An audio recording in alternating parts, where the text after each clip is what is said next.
Good morning and welcome back to Morning Movie News, which was on hiatus last week because I was on a personal vacation in Walt Disney World. So we have a little bit of catching up to do today with some news stories that broke late last week. But of course, the big headlines are being generated by Batman v Superman: Dawn of Justice, which has turned into a battlefield with fans and critics and basically just everyone who has a horse in the race. But that's going to be discussed in its own episode on Beyond the Trailer later today. So we have some other things we're going to discuss on this episode of Morning Movie News. The first being something about the Wonder Woman movie. And sure enough, in the wake of such horrible reviews, I think Warner Brothers shrewdly tried to change the conversation a little bit, or at least show that there was a future for the DCEU, despite what some people were saying. So they released via Entertainment Weekly a photo of Wonder Woman and her fellow Amazons on Themyscira. Pretty cool photo, got a lot of attention. I'll be very curious to see how the movie does. It's definitely supermodel chic, and director Patty Jenkins defended that, saying, yes, they're going to sometimes fight in high heels and they look like supermodels, but this is a fantasy. It's supposed to have that fantasy element of, just like Superman. She said Superman has a ridiculous body image, so does Wonder Woman. And I'm very curious. We'll see, though. I think, for instance, I think one of the reasons that Jennifer Lawrence was so popular at first was because she had, I think, a more realistic physique. And I think some of her popularity has gone away the more that she has become, movie star, having a movie star physique. It's a tough conversation to have, but it's also a very white group of women, which we'll discuss in just a moment, because they left out a pretty famous black Amazon, Philippus. But so far so good. I think it looks awesome. I think Wonder Woman looks very cool, and we'll just see if it works in terms of the likability factor. But of course, everybody paid attention to Robin Wright, because Robin Wright looks pretty amazing. Anyone coming off of House of Cards season 4 knows that she is a superstar on that show, and to utilize her, in a Wonder Woman movie in what seems to now be a villain capacity is very exciting indeed. So a lot of us, myself included, had assumed that Robin Wright, and also the fact that Robin Wright can look so awesome as an older actress, the whole, ever since Searching for Deborah Winger brought up the fact that, actresses have an expiration date, something that Amy Schumer recently talked about, of course, in a more vulgar, hilarious fashion, but that Robin Wright can hold her own and look just as good as Gal Gadot, actually, I think is very impressive indeed, and could go a long way towards helping the movie. But Robin Wright, many of us assumed, was playing Hippolyta, the queen of the Amazons, and Wonder Woman's mother. But that's actually a role going to Connie Nielsen, who is standing next to Robin Wright, and she makes the role look a lot less exciting. She does look like Wonder Woman's mom, not like, a cool Amazon who happens to be Wonder Woman's mom. So I think that's a little bit unfortunate. But the thing is that Antiope, who Robin Wright is playing, it was revealed. And by the way, our third Amazon is a Norwegian actress, Lisa Loven Kongsley, and she's playing Penelope, which is basically Antiope's assistant. All right, so anyway, Antiope and Hippolyta are almost dual queens of the Amazons. So there's a couple different interpretations here. Most recently, in the Wonder Woman digital comic, Antiope is the priestess of Ares, the god of war. And there's a power struggle between her and Hippolyta for who should run Themyscira. So, and Wonder Woman found herself kind of in the middle of that until she got banished to man's world and wasn't able to really help out. And that storyline just fell by the wayside. And what's, I think, a very, very long digital comic that is long and meandering and has lost a lot of its momentum, unfortunately. If you're still reading it, which I doubt many of you are. I'm still trying, because I keep thinking they're going to give me something interesting for the movie. But so far, I guess it helped here. But anyway, in the comics, prior to the New 52, they actually split the Amazon people in two, with Hippolyta keeping them on Themyscira, half the group, and having immortality. And we know that, they're going with the immortality route with Wonder Woman for the movies. But then Antiope took her half of the Amazons to the Middle East, actually to Egypt, where they were not immortal. Although I would imagine that would change, because why would you get rid of Robin Wright, right?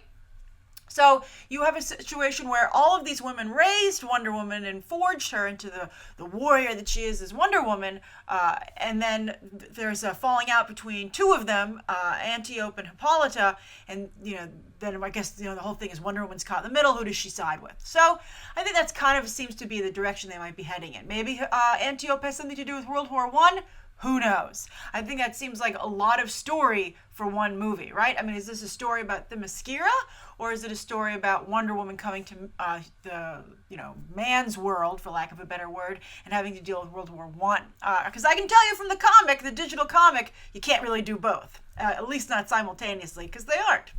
But anyway, the thing that I wanted to talk about also is that they left out someone who it seems like such a no-brainer to me to include, and was included in the recent digital comic, and that's Philippus, who of course is one of the most famous Amazons, certainly to modern readers, and she is actually the one who is supposed to have trained Wonder Woman to be the great warrior that she becomes. So to take that away from a black character and give it to a white character seems like more of the same, and something that I think that it's pretty clear at this point that Warner Brothers is playing defense when it comes to their DC properties, hard defense, so they can't make mistakes like that and give critics of their work an easy strike, saying, you whitewashed the person who trained Wonder Woman. I mean, it's a no-brainer, and they shouldn't open themselves up for that critique.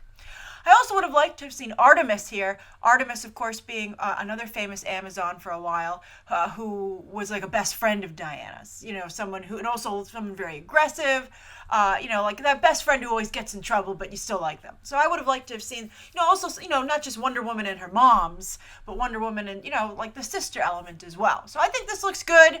I'm curious to see how it plays out. I can see a missed opportunity already and an easy, letting their guard down against critics. But I'm curious to what you guys think. What do you think of Robin Wright? How do you think she looks? How do you think they all look?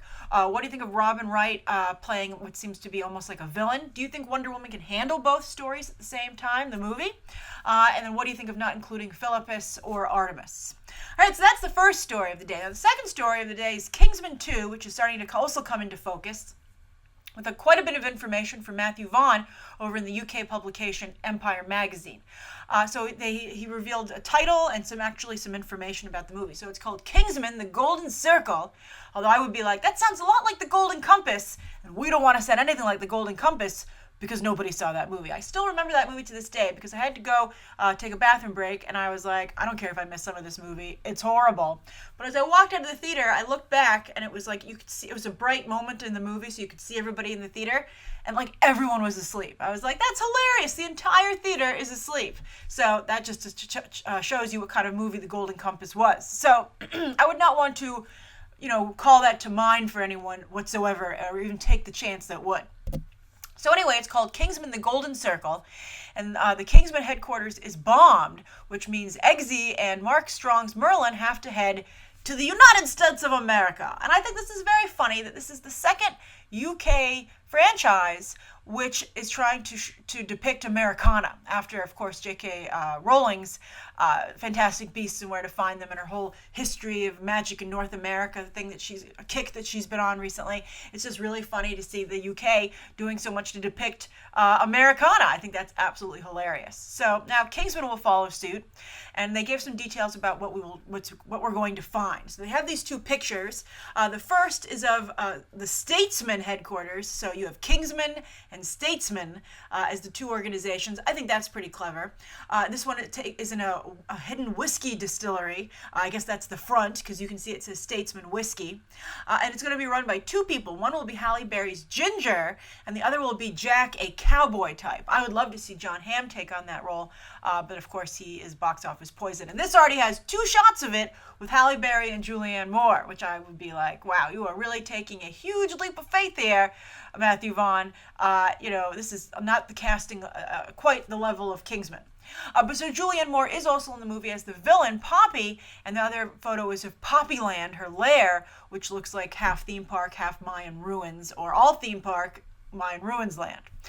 So we'll see how the movie turns out. This stuff isn't particularly thrilling to me. I think that the J.K. Rowling depiction of Americana is better. And certainly seems to get Americana a little bit better. This to me doesn't scream American to me from the casting to the visuals. So I'm curious, what do you think? What do you think of all this trend of the UK, getting all US crazy, and how do you think they're doing so far? So the third story of the day, it's a story that broke while I was traveling just as I began my vacation, and this morning it was settled, so it's run its course, although I'm sure we haven't heard the last of it. But I got a lot of you tweeting me about this because it's an important situation. So as you might have heard, Georgia wanted to pass a law that said it was okay for private businesses, citizens, businesses, to say they would not want to serve or help out at a wedding. It came out of the wedding situation, the wedding business, the gay wedding business. But I'm sure it's an open-ended law. So basically, you don't have to do anything with your business that goes against your religious beliefs. That's basically the setup for the law. We had the whole thing with Kim Davis and marriage licenses, and so they wanted to make it legal in Georgia. And so the governor, it came to him to be whether or not he was going to sign it into law or veto it. And there was a lot of pressure from Hollywood. Disney and Netflix said they would not film there. The Weinstein Company said as well, but what are they really filming in Atlanta? Atlanta, of course, is a huge hotbed for entertainment these days. The NFL said that they would take Atlanta off the list of potential Super Bowl cities going forward. And then also a number of other big companies were upset. Time Warner, Sony, basically any company you can think of said, we would seriously, they didn't say they would definitely not go to Atlanta, but they said we would have serious problems with this and have to maybe take a look at our position. And then of course Tyler Perry is also building a major studio there, but I think that he would have to have second thoughts as well if that law had been passed. Well, this morning, it was vetoed by the governor. He said he's not going to do it, and Hollywood's taking credit for the win. I do think that the law would be unconstitutional, so you're really just speeding up the inevitable. Somebody would have to go and challenge that at the Supreme Court, and I can understand, even though I don't agree with it, I think that there's a real strong feeling of being besieged in this country by a group of people. I think that's one of the reasons you see Trump being so popular. But at the end of the day, it's unconstitutional. It's not what the United States is about. You cannot deny business to somebody because it goes under against quote unquote your religious belief. And the reason for that is that that's a slippery slope, right? So today it's, I don't want to cater a wedding, but maybe it's tomorrow, I don't want to serve anybody like that at my restaurant. And let's not forget that this could be used, not that long ago, actually, disturbingly, it could have been used against interracial relationships. People saying that goes against my faith as well, because, a faith is whatever you believe in. Then also you could say, I think that Muslims, there's a lot of unfortunate anti-Muslim sentiment, particularly in the South. So someone could say it goes against my religion. The Muslim religion goes against my religion, so I shouldn't have to serve them either. The fact of the matter is, if you serve the public through a business, you cannot discriminate. It's, as you can see, it opens up a horrible can of worms or a Pandora's box or whatever saying you want to use that really can go out of control quickly, right? So that's just the situation. So it's funny and in a scary way that this is still happening in 2016, and Hollywood was able to win the day this time, but then of course we'll see what happens in the long run. I think that we're not out of the woods yet, but we'll see. I think this is a lot actually like the civil rights movement, and eventually it's I think that I don't want to get too much into it because this is a movie news show, but I think that the reason I brought it up is because this was again something that Hollywood was able to do with business pressure, and so I thought it was something that we should discuss. All right, so that's the third story of the day. Now I want to go to the viewer question, which is loosely about Batman v Superman. Again, we're going to talk about that in its own episode. But Anandi Mishra asked me a question that many of you had, so I wanted to address it. So Anandi Mishra said, question. Why do and Anandi, of course, regular, frequent BTT viewer and commentator. So hello, Anandi. So Anandi says, question. Why do studios have an embargo set on movie reviews after critics have seen the movie? one can understand when the movie is really bad and so it isn't previewed for critics, but isn't it better that the critics review the movie just after the screening, as one is mostly overwhelmed immediately after exiting the cinema hall and is likely to give a more positive review? As, if you let them process it, Anadi says, they can come up with drawbacks. Has it something to do with spoilers getting leaked? As to my knowledge, before screenings, you guys have to sign non-disclosure agreements, so that shouldn't be the cause. Thanks. Lots of smiley faces. Well, first off, it's very rare to have to sign a non-disclosure agreement at a press screening, actually. It's just, do you value your relationship with the publicity department or not, right? And do you want to keep getting invited to screenings? So that's not on the table. There's no non-disclosure agreement. So let me describe what the situation is. So this comes out of the fact that with Batman v Superman, nobody could post their reviews until 6 p.m. Eastern Standard Time on Tuesday, March 22nd, right before the movie came out. So sometimes movies will have embargoes, sometimes they won't. That's why sometimes you'll see a movie have a review come out in the top trades weeks beforehand, or if it plays at a festival. For instance, a lot of reviews came out of South by Southwest because movies screen there. But a lot of times, especially now, because of the way the internet works and how it's able to do some damage, there are embargoes in place. So why are they there? Well, one is timing. They want all the reviews to hit at once, and people see it at different times. There's something called an all-media screening, which happens at the last possible moment, right? Like usually you're allowed to review that right after that or the next morning. That's for all critics to go to. But if you have the people, still print is valued most highly. Print, television, and not just reviewers, but journalists who are expected to report on the movie, or the studio would like them to talk about it. They'll often see the movie weeks in advance. So that's one of the reasons. Another reason there's an embargo is not only because they want all the reviews to hit at once, right? Like they're like, okay, this will be the review day, and sometimes it's in a positive way to create momentum. We're like, okay, we're gonna have all the reviews hit now. Oh, get excited, everyone. Because, they could have embargoed the reviews for Batman v Superman till the morning of the movie's release, or Thursday night when people were going to see it. And maybe they should have done that, considering the reaction.